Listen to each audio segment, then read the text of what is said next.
샬롬. 오늘도 주의 평화가 여러분에게 함께 하시기를 축복합니다. 오늘은 누가복음 19장 41절로 44절의 말씀을 중심으로 해서 너도 오늘 평화에 관한 일을 알았더라면 이라고 하는 제목으로 함께 은혜를 나누고자 합니다. 오늘 우리에게 주시는 하나님의 말씀은 누가복음 19장 41절로 44절의 말씀입니다. 가까이 오사 성을 보시고 우시며 이르시되 너도 오늘 평화에 관한 일을 알았더라면 좋을 뻔하였거니와 지금 내 눈에 숨겨졌도다.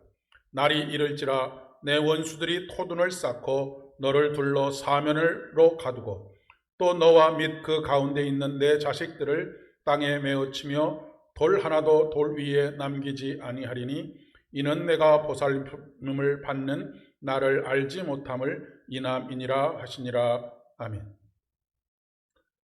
요즘 우리 사회의 모습을 보면 우려를 금할 수가 없습니다. 사분오열되어 있기 때문에 그렇습니다. 사회 곳곳에서 갈등이 불거지고 있는 상황 속에서 더 큰 안타까움은 이런 갈등들을 중재하고 화평하게 하는 일들에 나서야 할 사람도 나설 만한 사람도 없다라고 하는 사실입니다. 그런 역할을 종교가 특별히 우리 기독교 신앙의 지도자들이 그리고 성도들이 감당해야 하는데 전혀 그렇지 못한 상황 속에 놓여져 있습니다. 오히려 꼬리가 몸통을 흔드는 격으로 기독교 성도들이 그리고 지도자들이 그것에 휘둘리고 있는 상황입니다. 분명 하나님께서는 우리에게 화목하게 하는 직책을 맡겨주셨음에도 불구하고 우리가 우리의 사명을 잘 감당하지 못하고 있음을 보여주고 있는 것입니다. 특히 우리 사회의 가장 큰 문제점은 혐오입니다. 소수자들에 대한 혐오를 넘어서서 남녀 간에 그리고 계층 간에 그리고 수많은 관계들 가운데 혐오를 조장하는 일들을 너무 주저없이 쉽게 하곤 하는 것을 보게 됩니다. 혐오를 조장하는 이유는 혐오를 조장함으로 말미암아서 그들에게 어떤 이득이 있기 때문에 그렇습니다. 이런 혐오의 가장 대표적인 사건이 무엇이냐면 십자가입니다. 십자가는 증오와 혐오가 담긴 극악한 사형 제도입니다. 예수님을 하나님을 모독한 자라 낙인을 찍고 십자가에 못 박았습니다. 성경은 그렇게 한 이유들에 대해서 평화에 관한 일을 알지 못했기 때문이다 라고 규정하고 있습니다. 오늘날 이런 일들이 얼마나 자주 일어나는지 모르겠습니다. 우리는 너무 쉽게 나와 다르면 편을 가르고 거기에서 멈추지 않고 낙인을 찍고 갈등을 증폭시키는 경우들이 허다합니다. 평화에 관한 일, 즉 예수 그리스도의 십자가의 용서와 화해의 복음을 알지 못했기 때문입니다. 우리는 여전히 은혜가 아닌 율법에 머물러 있을 때가 너무나 많이 있습니다. 평화를 이루지 못하는 이유는 손해를 보려 하지 않고 늘 이득을 쫓기 때문입니다. 우리는 십자가의 죽음으로 평화를 얻었는데 우리는 우리가 짊어져야 할 자기 십자가를 짊어지지 않기 때문입니다. 나의 의로움만을 주장합니다. 그러면 예수님께서 십자가에 달려 돌아가신 것은 그분이 의롭지 않기 때문에 달려 돌아가신 것이겠습니까? 전혀 그렇지 않습니다. 그분은 그분의 의로움을 드러내기 위해서 자신이 십자가를 짊어지셨습니다. 우리는 언제까지 참아야 하는가? 우리는 언제까지 인내해야 하는가? 우리는 언제까지 손해를 봐야 하는가? 라고 하는 것이 공통적인 질문입니다. 70번씩 7번까지라도 용서하라 하십니다.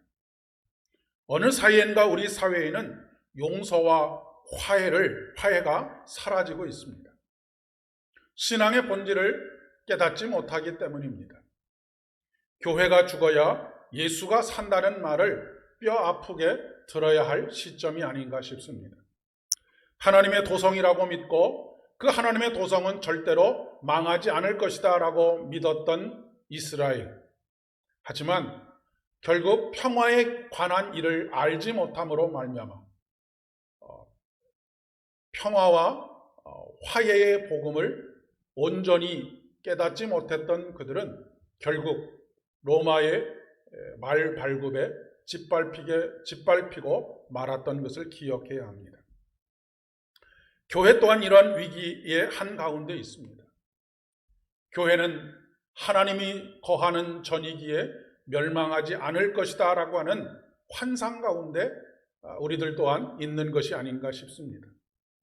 하지만 돌 위에 돌 하나도 남지 않을 것이다 라고 경고하십니다. 신앙의 본질을 떠나고 평화에 관한 일들을 알지 못하며 평화를 위해서 갈등을 조절하고 화목하게 하는 직책을 감당하지 않을 때 하나님께서 교회를 향하여 경고하고 계시는 것입니다. 그런 위기의 한가운데 있는 교회를 보시고 예수님께서 눈물을 흘리십니다. 우리들 또한 이 눈물의 기도에 함께 동참해야 할 때입니다. 눈물로 기도해야 하겠습니다. 그리고 구체적인 삶의 현장에서 미력 하나마 평화를 위해서 일하는 사람들, 화목하게 하는 직책을 감당하는 사람들, 갈등을 종식시키고 낙인 찍는 것을 더 이상 하지 못하도록 만드는 아름답고 복된 복음의 일들을 감당하는 저와 여러분 되실 수 있기를 진심으로 축복합니다. 기도하겠습니다. 은혜가 풍성하신 주님, 오늘도 주의 은혜로 충만케 하셔서 갈등을 종식시키고 평화를 위하여 일하는 사람들 되어질 수 있도록 은혜를 더하여 주시옵소서. 그러기 위해서는 평화에 관한 일들을 조금씩 깨달아 가야 하겠습니다. 더욱 십자가의 은혜에 젖어들게 하여 주옵시고 그 십자가로 말미암아 나는 죽고 예수만이 사는 복음의 삶을 살아갈 수 있도록 도와주시옵소서. 예수님의 이름으로 기도드립니다. 아멘. 오늘도 평화를 위해서 일하시는 저와 여러분 되실 수 있기를 소망합니다.